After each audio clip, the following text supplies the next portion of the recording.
This is Nayeli.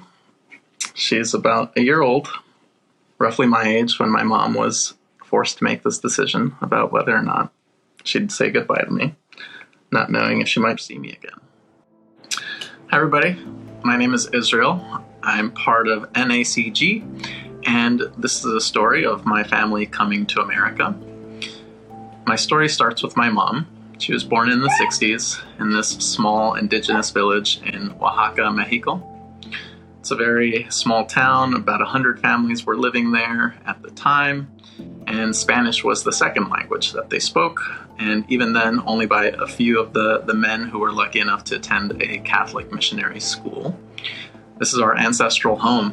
My family had no intention of leaving, but my grandfather had an incident with a wealthy villager from the area who was upset at him for interfering in a domestic abuse situation. Things escalated and my family was forced to flee. For a time, my mom and her family lived in the mountains of Oaxaca before they eventually settled into Mexico City. When they arrived, my grandfather was able to get work in a textile factory and things settled down. My mom started going to school. Things were looking well. One day, my grandfather fails to come home from work. For 3 days, they hear nothing of him. And eventually they discover that his body had been found in a river canal. He was killed on his way home from work. As the sole provider in our family, his death really destabilized everything. My grandmother had no education. She was not a Spanish speaker, so she had no options to go into work. My mom was in 8th grade at the time and had to step out to start working to help out, to support herself and my grandmother. Things weren't looking well, and many years go by. Eventually 1986 comes around and I'm born.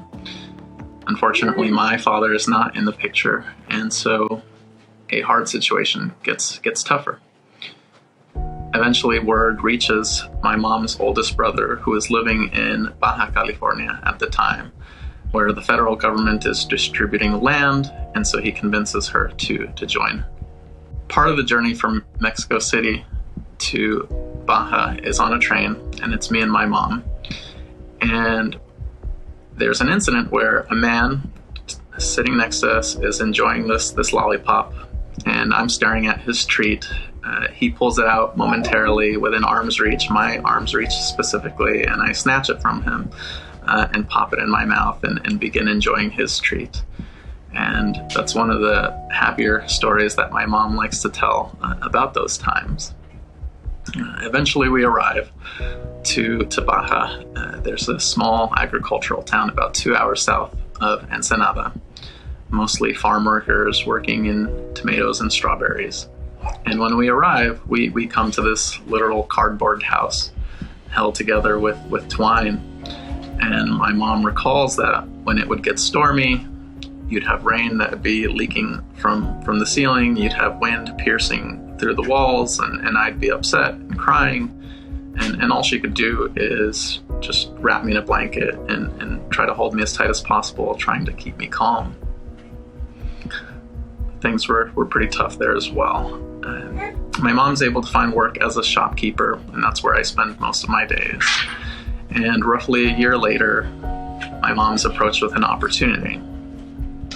A coyote has been hired to help people cross into America, across the desert. And my mom is asked if she wants to take part in that. But she's got about a day to decide whether she wants to go on this perilous journey and perhaps never see me again. I have a daughter, Nayeli. She's almost a year old, about my age when my mom was faced with this decision.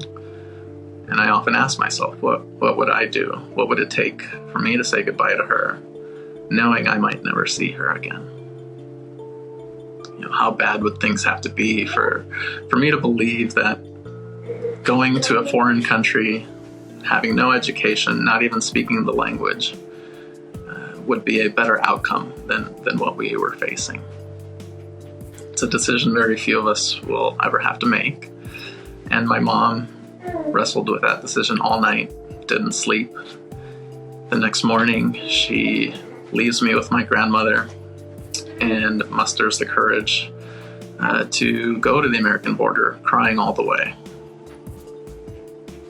She makes it into America, and a couple years later, she returns. So now she's got a work permit, and she's able to bring me back with her. And I cross into America just with a verbal confirmation that I am her son.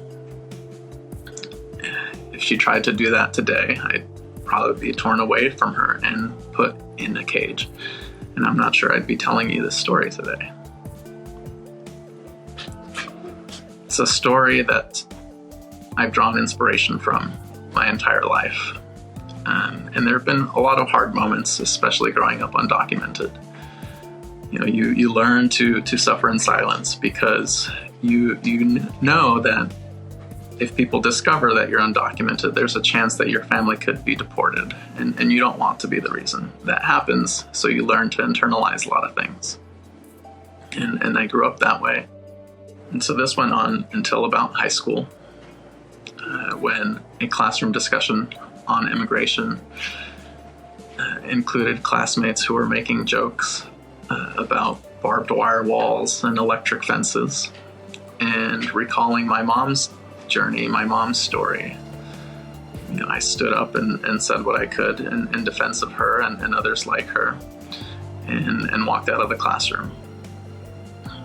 Shortly thereafter, a classmate of mine came up to me and thanked me for saying something. She was a few generations removed from that experience, but she knew that her family had endured similar circumstances, and so she just acknowledged that I wasn't the only one feeling that way that day. And so that's when I began to speak up more and began to find my voice. By the time I was a senior, I was a 3-sport captain. I was able to get into Stanford, where I earned my engineering degree. I found my wife there, and soon thereafter got my MBA, and was eventually able to make it here to Capital Group, where I'm part of this wonderful team.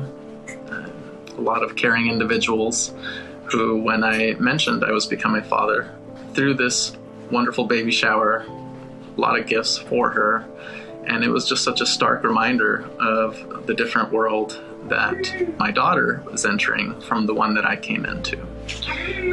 And it made me incredibly proud of my mother and her spirit to overcome, and her decision to come to America to provide all the opportunities that have come since then.